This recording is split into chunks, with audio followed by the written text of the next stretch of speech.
Hey everyone, how's it going today? I hope you're having a great week, and I'm happy to be back here for another episode talking about the Mastermind GT. This week we have a very special guest. We have a Kemper Profiling Amp in the house. And in this video we're going to go over how to set it up with the Mastermind GT so that we can use this as a controller for it on the stage.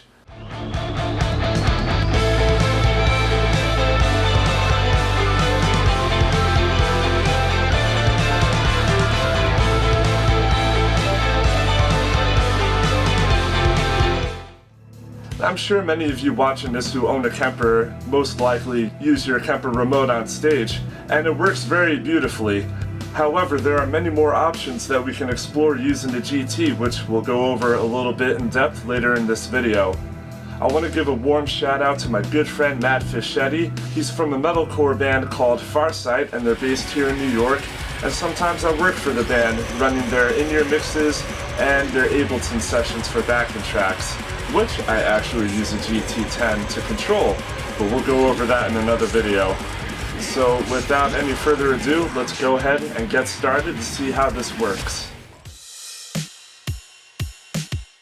Let's begin the setup by going over connectivity between the two devices. So in order for the Mastermind GT and the Kemper to communicate with each other, we need two MIDI cables. At first I thought you only needed one because a lot of devices do work like that. In fact, that's not the case here. The Kemper and the Mastermind send a lot more bidirectional data back and forth to each other. So it's essential that we have two MIDI cables. As long as you have a couple 5 pins, you're good to go. So what we do here is, we start by connecting the MIDI out from the GT to the Kemper's MIDI in, and then we will take another cable and go from the MIDI into the GT to the Kemper's MIDI out. In addition to this, there is another route that we can go, and if you watched my video last week about how to work in Axe Effects with the Mastermind, this is going to look a little familiar to you. RJM designs a phantom power box for many of its MIDI devices. We can use devices like the Kemper to supply phantom power to the Mastermind GT when it's out on the stage. To do this, we grab the 7-pin MIDI cable, connect it to the MIDI out port of the Mastermind, and then we're going to run that cable back to our phantom power box, which you have the option of mounting in a rack or whatever is most convenient for you. And from that point, we have two remaining connections. First one is that we have the GT's actual power supply. We'll be plugging that into the phantom power box, and from there you're going to go to your power conditioner. And then lastly, we have the MIDI port for a 5-pin cable to then proceed to the device that we're working with. So in this case, we would then be going to the Kemper's MIDI in. And of course, after we've completed our phantom power connection, we have our additional MIDI cable connecting from the Mastermind's MIDI in to the Kemper's MIDI out. Once you've done that, you have now completed a full circle of communication for these two. Now that we're all connected, let's proceed by making sure that these guys are on the same channel. So let's begin by going into the Kemper's system menu. We're going to scroll all the way over by using the page buttons to our MIDI settings tab, which is page 14 of 18. In this menu, you're going to see that you have two options for MIDI devices. There's device A and device B. Both are set to channel 1 respectively. Now, just for the sake of making numbers move a little, we're going to go with the left rotary knob here, and we're going to turn MIDI device A over to channel 5. Great. Kemper set to MIDI channel 5. Let's exit out of here. Now, let's go over to the GT and let's enter setup menu by hitting the black buttons beneath the main display screen. Okay, so before I go further, I'll let you know that I just ran a factory reset on this device, so that way you can see everything freshly as it is for the first time. What we need to do here is initialize the Kemper as a device within the GT, so that way it knows what it's communicating with. Let's begin by selecting Edit Devices, and we're going to use an empty slot, hit Type, and let's go ahead and find Kemper on the next page. There we go. And now we have two options here. There's the profiler and then settings for the profiler in slave mode. We're not using this in slave mode, so let's hit profiler. Okay. So here are all the settings that we have the option to tweak with the Kemper. The first thing we'll do is change the MIDI channel from 1 to 5, because that's what we did here in the Kemper. The nice thing about RJM running a lot of preloaded settings for the MIDI devices that it works with, we don't have to spend so much time assigning each individual button with many of Kemper's functions. And we're talking about settings such as presets, stops, tuner, pedal, all that stuff.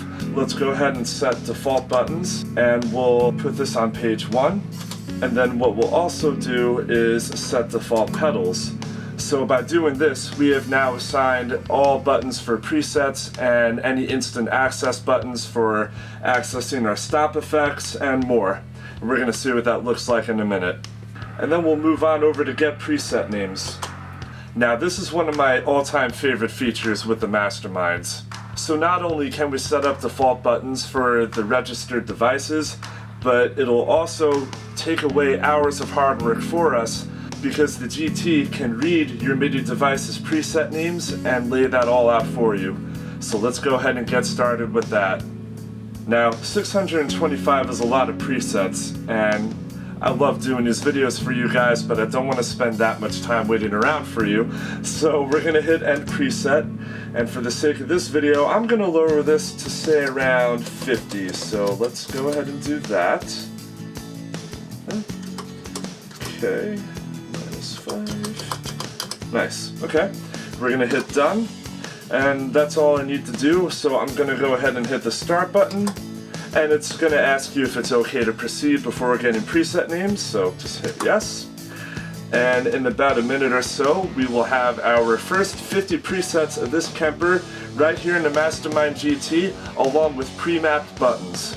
So once this is complete, we'll exit out of the menu and see how the buttons look in our presets.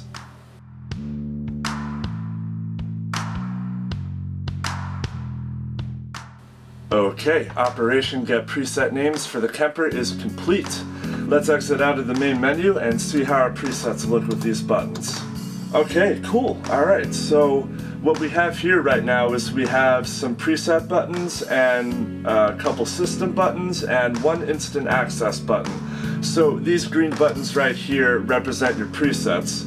When you look at the main display screen of a Kemper, you're going to see that you have 5 presets within one bank. So if we want to scroll to other banks within Kemper, we're going to naturally use the bank up and down buttons to get from one to the other. Now as you see, when there is a bank that has all 5 presets, you'll now have all 5 of these buttons glowing green with the preset name, as opposed to having a bank that only has 4 presets. When a preset is not present, the button will be left blank, so that's okay to have. One other thing that we have access to on this first page is the tuner for the Kemper, which is set up with an instant access button. So when we go to hit it and use the tuner, the main display screen of the Kemper now turns into a tuner. And if you were to look at the front panel of the Kemper, you'll see that it's activated there as well. Very awesome thing. Let's get out of that. Now, let's go on and hit IA mode, and let's see what happens. Okay, got a lot of blue buttons. So again, we have the tuner button, but what we also have is a tap tempo button, so we can change the tempo in the preset. And then in the bottom row, we have our stomp pedals. And the effects are always going to be reflecting on what you have in each preset of your Kemper. So from left to right, we have stomps A, B, C, and D, and then our X stop. And then of course, as we have modulation and delay effects, they'll be located right here as well. Okay, let's deselect IA mode, and now we're back into our preset menu. Alrighty, so we're gonna wrap things up here for this video. I hope that you learned a thing or two about setting up a Mastermind GT with a Kemper. And if you have any questions on anything that may not have been covered in this video, or you'd like me to run through other MIDI devices, please go ahead and leave it in the comments. And if you've been enjoying these videos and liked what you saw in this one, please go ahead and subscribe to my channel to keep up with future videos on more gear and how to work them with the Mastermind GT. Thank you again for coming. I'll be back next week with another video. Have a good one today.